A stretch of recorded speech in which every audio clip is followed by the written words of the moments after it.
بسم اللہ الرحمن الرحیم لک الحمد یا اللہ والصلاة والسلام علیک یا رسول اللہ صلی اللہ تعالی علیہ وآلہ وسلم۔ محترم عزیز طلباء، آج ہم آپ کے سامنے مرقات کا سبق لے کر حاضر ہوئے ہیں۔ دلالت کا بیان چل رہا تھا۔ دلالت کی تعریف اور وضع کی تعریف دونوں میں فرق، اور دال مدلول پھر دلالت کی جو قسمیں ہیں، لفظیہ، غیر لفظیہ، پھر لفظیہ کی جو 3 قسمیں ہیں، وہ تمام ہم نے گزشتہ سبق میں بیان کر دی ہے۔ آج کا جو ہمارا سبق ہے وہ ہے رابعھا غیر اللفظیۃ الوضعیہ، یعنی دلالت کی جو دوسری قسمیں ہیں غیر لفظیہ، ان کی جو 3 قسمیں ہیں، ان 3 قسموں کا بیان آج ہم اس میں پڑھیں گے۔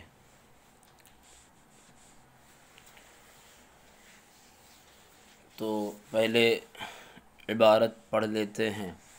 ورابعھا غیر اللفظیۃ الوضعیۃ کدلالت الدوال للاربع علی مدلولاتها، وخامسھا غیر اللفظیۃ الطبعیہ کدلالت صہیل الفرس علی طلب الماء والکلأ، وسادسھا غیر اللفظیۃ العقلیہ کدلالت الدخان علی النار۔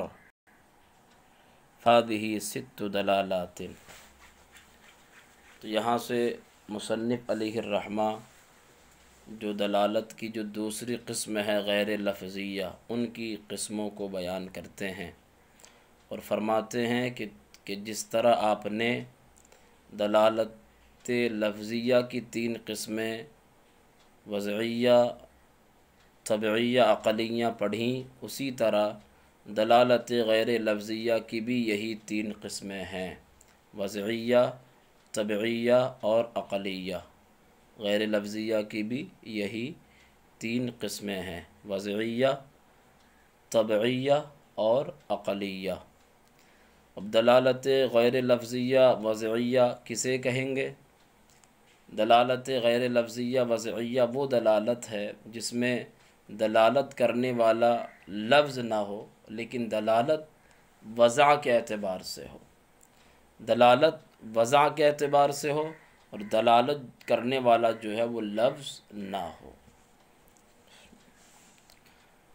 اور دلالت غیر لفظیہ طبعیہ کہ جس میں دلالت کرنے والا لفظ نہ ہو اور دلالت طبیعت کے اعتبار سے ہو۔ اور دلالت غیر لفظیہ عقلیہ کہ دلالت کرنے والا لفظ نہ ہو اور دلالت جو ہے عقل کے اعتبار سے ہو، تو دلالت غیر لفظیہ عقلیہ ہے۔ تینوں کی مثالیں بھی مصنف علیہ الرحمہ نے پیش کی ہے۔ دلالت غیر لفظیہ وضعیہ کہ جس میں دلالت کرنے والا لفظ نہ ہو، دلالت وضع کے اعتبار سے ہو، اس کی مثال ہے جیسے دوال اربعہ کی دلالت اس کے مدلولات پر۔ یہ دوال اربعہ کیا چیز ہے، اس کو سمجھ لیتے ہیں۔ دوال اربعہ، دوال یہ جمع ہے دالن کی، اور جو ہے اس کا معنی ہوتا ہے دلالت کرنے والی چیز۔ جب اربع ساتھ میں لگ گیا تو اربع کا معنی 4 آتا ہے، تو دوال اربعہ کا معنی ہوا 4 دلالت کرنے والی چیزیں۔ اب وہ 4 دلالت کرنے والی چیزیں کیا ہے؟ تو وہ یہ ہیں: خطوط، عقود، اشارات اور نصب۔ یہ چیزیں سمجھنے کی ہے۔ تو دیکھیں، خطوط جو ہے یہ جمع ہے خط کی، اس کا معنی آتا ہے لکھائی، تحریر۔ تو مثلاً آپ یوں سمجھیں کہ آپ کہیں پر سفر میں جا رہے ہیں اور آپ کو راستے کی جو سفر ہے اس کی مسافت کو آپ کہ کتنی دوری رہ گئی ہے اس کو آپ پتہ کرنا چاہتے ہیں۔ تو آج کل ہوتا کیا ہے کہ راستے میں بورڈز لگے ہوتے ہیں، ان پر لکھا بھی ہوتا ہے کہ اتنی دوری ہے۔ تو جو آپ سفر کر رہے ہیں اور آپ راستے میں دیکھ رہے ہوتے ہیں کہ بورڈز وغیرہ لگے ہوتے ہیں، ان پر باقاعدہ لکھا ہوتا ہے، اس لکھائی کو دیکھ کر جو بورڈز وغیرہ میں لکھا ہے، جو تحریر ہے، اس کو دیکھ کر آپ کو راستے کا علم ہو جانا، منزل کا پتہ لگ جانا، اس چیز کا پتہ لگ جانا جس چیز کے لیے وہ بورڈ وہاں پر لگا ہے، تو اس کا پتہ لگ جانا، یہی دلالت ہے۔ اور یہ دلالت جو ہے دلالت وضعیہ ہے، مگر لفظ میں نہیں ہے، غیر لفظیہ ہے۔ اس لکھائی کو دیکھ کر آپ کو پتہ لگا اپنے منزل کا اور سفر کی مسافت کی دوری کا پتہ لگا۔ اگر پڑھ کر پتہ لگے تو پھر وہ دلالت غیر لفظیہ نہیں رہے گی، وہ لفظیہ ہو جائے گی۔ دیکھ کر آپ کو پتہ لگا سفر کی دوری کا، منزل کا، یا اس چیز کا جس کے لیے اس بورڈ کو یا اس کو لکھا گیا ہے، تو اس لکھائی اور تحریر کو دیکھ کر آپ کو پتہ چل گیا، تو اب یہ جو ہے خطوط میں داخل ہوگا۔ خطوط جمع ہے خط کی، اس کا معنی ہے لکھائی اور تحریر۔ یا پھر جو کتابوں کی جو عبارتیں ہوتی ہیں، کتابوں کی جو عبارتیں ہوتی ہے، یہ اس سے کتابوں کی عبارتوں سے معانی کی طرف ذہن جانا اور الفاظ موضوعہ کے واسطے سے جو ہمیں معانی حاصل ہوتے ہیں، جیسے یہی کتابوں کی جو عبارتیں ہیں، تو ان عبارتوں سے معانی کی طرف پہنچنا، ان عبارات کا معانی پر دلالت کرنا، یہی جو ہے دلالت ہے، لیکن یہ دلالت وضعیہ ہے اور ساتھ میں یہ غیر لفظیہ ہے۔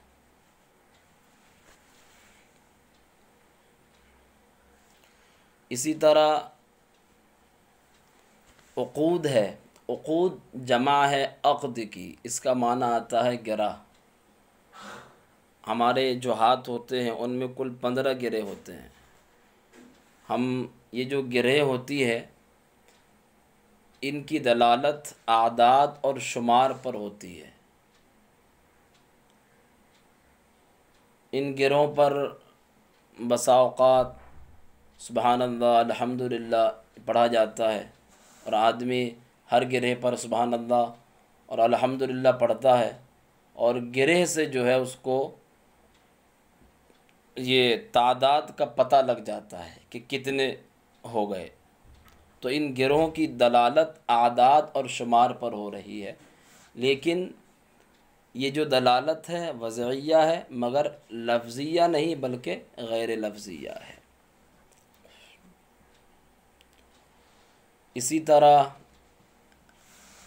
اشارات ہے، تو اشارات یہ اشارتن کی جمع ہے، اشارہ کرنا کسی چیز کی طرف، ہاتھ یا آپ نے انگلی سے کسی چیز کی طرف اشارہ کیا آپ نے، اور پھر آپ کے ہاتھ یا انگلی کو کسی نے دیکھا، آپ کے اشارے کو کسی نے دیکھا کہ آپ ہاتھ یا انگلی سے کسی چیز کی طرف اشارہ کر رہے ہیں، تو آپ جس چیز کی طرف اشارہ کر رہے ہیں،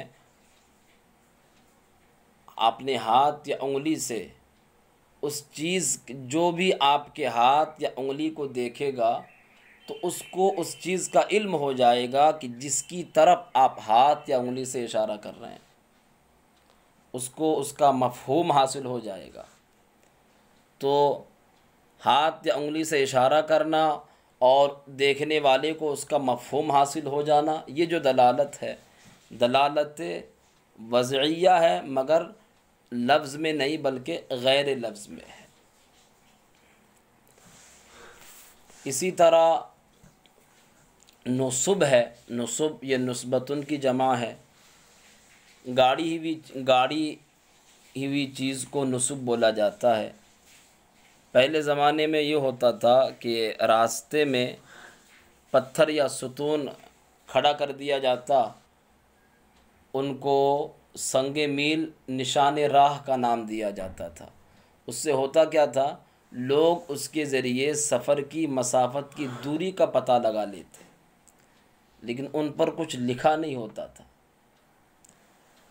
اور آج کے زمانے میں بھی کیا ہوتا ہے، ہر کلومیٹر پر کچھ جو ہے پتھر گاڑ دیے جاتے ہیں، کچھ ستونیں ہوتی ہے، ان سے سفر کی دوری کا علم ہو جاتا ہے، سفر کی دوری کا پتہ لگ جاتا ہے کہ اب کتنی دوری رہ گئی ہے۔ تو یہ جو ہے یہ نصب میں داخل ہے۔ آپ نے پتھروں کو دیکھ کر، راستے میں ستونوں کو دیکھ کر آپ کو سفر کا علم ہو گیا، سفر کی دوری کا علم ہو جانا، یہی دلالت ہے۔ اور یہ دلالت جو ہے وضعیہ ہے مگر غیر لفظ ہے۔ لیکن یہاں پر یہ بھی یاد رہے، جو راستے میں پتھر یا ستون جو کھڑا کر دیا جاتا ہے، اگر ان میں کچھ لکھا ہو اور لکھائی کو دیکھ کر آپ کو علم ہوا تو پھر یہ خطوط میں داخل ہوگا۔ لیکن اگر لکھائی کو دیکھ کر نہیں بلکہ پتھر ستونوں کو دیکھ کر آپ کو علم ہوا تو یہ نصب میں داخل ہوگا۔ تو یہی ہے دوال اربعہ۔ دوال اربعہ 4 ہوتی ہے: خطوط، عقود، اشارات اور نصب۔ اسی کہا کہ دوال اربعہ کی دلالت اپنے مدلولات پر جو ہے یہ دلالت غیر لفظیہ وضعیہ ہے۔ اب چلتے ہیں 5ویں قسم جو ہے، تو 5ویں قسم جو ہے دلالت کی، دلالت غیر لفظیہ۔ 5ویں قسم یعنی دلالت کے اعتبار سے 5ویں قسم ہے، ورنہ دلالت غیر لفظیہ کی یہ دوسری قسم ہے، تو ہم اسی کو بیان کرتے ہیں۔ دلالت غیر لفظیہ کی جو دوسری قسم ہے وہ ہے طبعیہ۔ دلالت غیر لفظیہ کی دوسری قسم طبعیہ، یعنی دلالت غیر لفظیہ طبعیہ، کہ جس میں دلالت کرنے والا لفظ نہ ہو اور دلالت طبیعت کے اعتبار سے ہو۔ اس کی مثال دی، جیسے جو گھوڑا ہے، گھوڑے کے ہنہنانے کی دلالت پانی اور گھاس کے طلب پر، کہ جب بھی گھوڑا ہنہناتا ہے تو آپ کو علم ہو جائے گا کہ ہاں پانی اور گھاس کے لیے گھوڑا ہنہنا رہا ہے۔ تو گھوڑے کے ہنہنانا اور آپ کو پانی اور گھاس کا علم ہو جانا کہ پانی اور گھاس اس کو چاہیے، تو یہ دلالت ہے۔ لیکن دلالت جو ہے لفظ میں نہیں ہے، اور اس میں جو ہے طبیعت کا دخل ہے، کہ گھوڑے کا ہنہنانا کس میں داخل ہے؟ طبیعت میں، گھوڑے کے طبیعت میں داخل ہے۔ تو یہ دلالت لفظ میں نہیں ہے، غیر لفظ ہے، اور اسی کے ساتھ ساتھ اس کا جو دخل ہے وہ طبیعت میں دخل ہے۔ تو یہ دلالت غیر لفظیہ طبعیہ ہے، گھوڑے کے ہنہنانے کی دلالت پانی اور گھاس کے طلب پر۔ اسی طرح جو تیسری قسم ہے دلالت غیر لفظیہ کی، دلالت غیر لفظیہ کی تیسری قسم دلالت عقلیہ، یعنی دلالت غیر لفظیہ عقلیہ، کہ جس میں دلالت کرنے والا لفظ نہ ہو لیکن دلالت جو ہے وہ عقل کے اعتبار سے ہو۔ جیسے کہ کسی جگہ آپ نے جو ہے آپ نے دیکھا کہ دھواں ہے بہت زیادہ، تو آپ نے دھوئیں کو دیکھا، دھوئیں کو دیکھ کر آپ کو آگ کا علم ہو گیا کہ ظاہر بات ہے جب دھواں ہے تو آگ بھی ہوگی۔ تو دھوئیں کو دیکھ کر آگ کا علم ہو جانا یہ دلالت ہے، دلالت غیر لفظیہ ہے، لیکن چونکہ آپ کے عقل نے کام کیا ہے، آپ نے اپنے عقل کی وجہ سے اس کو پہچانا کہ جب دھواں ہے تو آگ بھی ہوگی، تو یہ دلالت عقلیہ ہے، لیکن لفظ میں نہیں ہے، اس لیے غیر لفظیہ ہے۔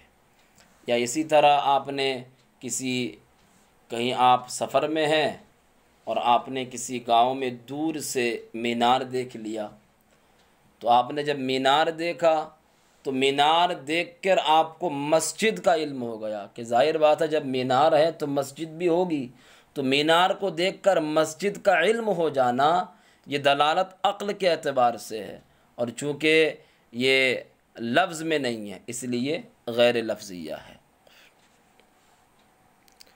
تو دیکھیں اس کا اب ترجمہ۔ تو دلالت غیر لفظیہ کی جو 3 قسمیں ہیں، وضعیہ، طبعیہ، عقلیہ، ان تینوں کی وضاحت آپ کے سامنے ہو گئی۔ اب ان کا ترجمہ دیکھیں۔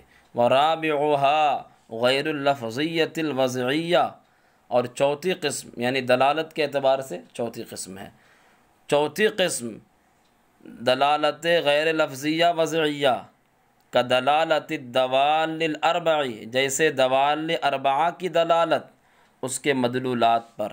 وخامسها غیر اللفظیۃ الطبعیہ، اور پانچویں قسم دلالت غیر لفظیہ طبعیہ کا دلالت سہیل الفرس علی طلب الماء والکلى، جیسے گھوڑے کے ہنہنانے کی دلالت پانی اور گھاس کے طلب پر۔ وسادسها غیر اللفظیۃ العقلیہ، اور چھٹی قسم دلالت غیر لفظیہ عقلیہ کا دلالت الدخان علی النار، جیسے کہ دھوئیں کی دلالت آگ پر۔ فہذہ 6 دلالات، تو یہ کل 6 دلالات ہو گئے، 6 دلالات ہو گئے۔ دلالت کی 2 قسمیں، لفظی اور غیر لفظی، لفظی اور غیر لفظی میں سے ہر ایک کی 3 قسمیں ہیں، تو کتنی قسمیں ہو گئی؟ یہ کل دلالت کی 6 قسمیں ہو گئی۔ اب مصنف علیہ الرحمہ والمنطق انما یبحث عن الدلالۃ اللفظیۃ الوضعیہ، یہاں سے ایک دوسری بات بتا رہے ہیں۔ دیکھیں دلالت کی آپ نے 6 قسمیں پڑھ لی، دلالت لفظیہ وضعیہ، دلالت لفظیہ طبعیہ، دلالت لفظیہ عقلیہ، دلالت غیر لفظیہ وضعیہ، دلالت غیر لفظیہ طبعیہ، اور دلالت غیر لفظیہ عقلیہ۔ یہ آپ نے کل 6 قسمیں پڑھی۔ اب مصنف علیہ الرحمہ کہتے ہیں کہ منطقی حضرات ان 6 دلالات میں سے جس دلالت سے بحث کرتے ہیں وہ صرف ایک ہے، یعنی کل 6 دلالتوں سے منطقی حضرات بحث نہیں کرتے، صرف ایک دلالت سے بحث کرتے ہیں جس کا نام دلالت لفظیہ وضعیہ ہے۔ یعنی منطقی حضرات صرف اور صرف دلالت لفظیہ وضعیہ سے بحث کرتے ہیں، باقی دلالات سے وہ بحث نہیں کرتے۔ اب باقی دلالات سے بحث کیوں نہیں کرتے، ایک ہی سے بحث کیوں کرتے ہیں؟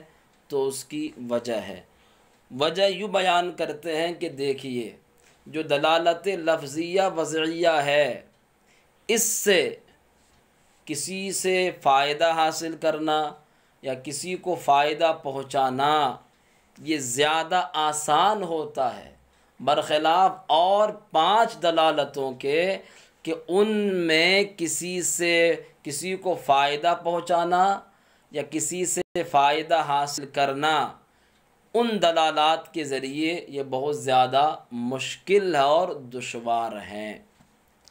تو اس لیے منطقی حضرات ان دلالات سے بحث نہیں کرتے، صرف یہ دلالت جو کہ دلالت لفظیہ وضعیہ ہے جو ہے اس سے چونکہ فائدہ پہنچانا اور کسی سے فائدہ حاصل کرنا بہت زیادہ آسان ہوتا ہے، اس لیے منطقی حضرات اس دلالت سے بحث کرتے ہیں۔ اور دوسری بات اب یہ پھر سوال ہوتا ہے کہ جب منطقی حضرات کو ان 5 دلالات سے کوئی تعلق ہی نہیں بحث کا، تو پھر ان کو بیان کیوں کرتے ہیں؟ تو اس کا جواب آپ یوں دے سکتے ہیں کہ بیان اس کو ان 5 دلالات کو اس لیے کرتے ہیں کہ بیان ان 5 دلالات کو اس لیے کرتے ہیں تاکہ دلالت لفظیہ وضعیہ کی صحیح طور پر صراحت ہو جائے اور طلبہ اس کو اچھی طرح سمجھ لیں۔ اس لیے بیان کرتے ہیں، کیونکہ قاعدہ ہے تعرف الاشیاء بازدادها، چیزیں جو ہے وہ اپنی ضدوں سے پہچانی جاتی ہے۔ تو جب اس کی ضدیں بیان کر دی گئیں دلالت لفظیہ وضعیہ کی، تو جب ضدیں بیان کر دی گئیں تو ظاہر بات ہے دلالت لفظیہ وضعیہ خوب اچھی طرح جو ہے صراحت کے ساتھ طلباء کو سمجھ میں آ جائے گی۔ ضدیں چیزیں جو ہیں ضدوں سے پہچانی جاتی ہے، تو جب ضدیں بیان کر دی گئی تو دلالت لفظیہ وضعیہ کی بھی اچھی طور پر صراحت ہو گئی اور طلبہ اس کو آسانی کے ساتھ سمجھ لیں گے۔ ایک تو یہ بات ہو گئی۔ اب پھر دوسری بات یہاں پر یہ ہے کہ ان دلالات، وہ جو دلالات ہے ان سے افادہ اور استفادہ کیسے نہیں ہو سکتا، یہ بھی تو بات ہے۔ تو اس کا بھی جواب ہے، دیکھیں، کسی کو فائدہ پہنچانا یا کسی سے فائدہ حاصل کرنا، جس کو بولا جاتا ہے افادہ اور استفادہ۔ افادہ اور استفادہ ان 5 دلالات سے ممکن نہیں ہے۔ کیوں؟ بہت مشکل ہے، دشوار ہے۔ کیونکہ دیکھیں آپ، جو 3 دلالات ہیں، دلالت غیر لفظیہ وضعیہ، غیر لفظیہ طبعیہ، غیر لفظیہ عقلیہ، یہ تو لفظ ہی میں نہیں ہے، اور جب لفظ ہی میں نہیں ہے، جب یہ غیر لفظ ہے تو لہذا اس کے ذریعے تو ویسے بھی افادہ اور استفادہ ممکن ہی نہیں ہے۔ افادہ اور استفادہ کے لیے لفظ میں ہونا ضروری ہے، اور یہاں پر جو ہے یہ غیر لفظ ہے۔ تو جب غیر لفظ ہے، لفظ ہی نہیں ہے، تو لہذا کیسے افادہ اور استفادہ ہوگا؟ نہیں ہو سکتا۔ تو یہ تو تینوں ویسے ہی نکل گئے۔ اب بچی 2 قسمیں، لفظیہ طبعیہ، لفظیہ عقلیہ۔ تو لفظیہ طبعیہ اور لفظیہ عقلیہ جو ہے یہ دونوں بھی خارج ہیں۔ کیوں؟ وہ اس لیے کہ طبیعت جو ہے اور عقل دونوں میں فرق ہوتا ہے کافی، اور لوگوں کی جو طبیعتیں ہیں اور عقلیں ہیں وہ بھی سب کی مختلف ہوتی ہے۔ تو عقل اور طبیعت میں فرق ہو جاتا ہے، لیکن وضع میں کبھی فرق نہیں ہوتا، کچھ تفاوت نہیں ہوتا۔ تو عقل اور طبیعت میں فرق ہونے کی وجہ سے اور لوگوں کی طبیعتیں اور عقلیں مختلف ہونے کی وجہ سے ان سے بحث کرنا ممکن نہیں،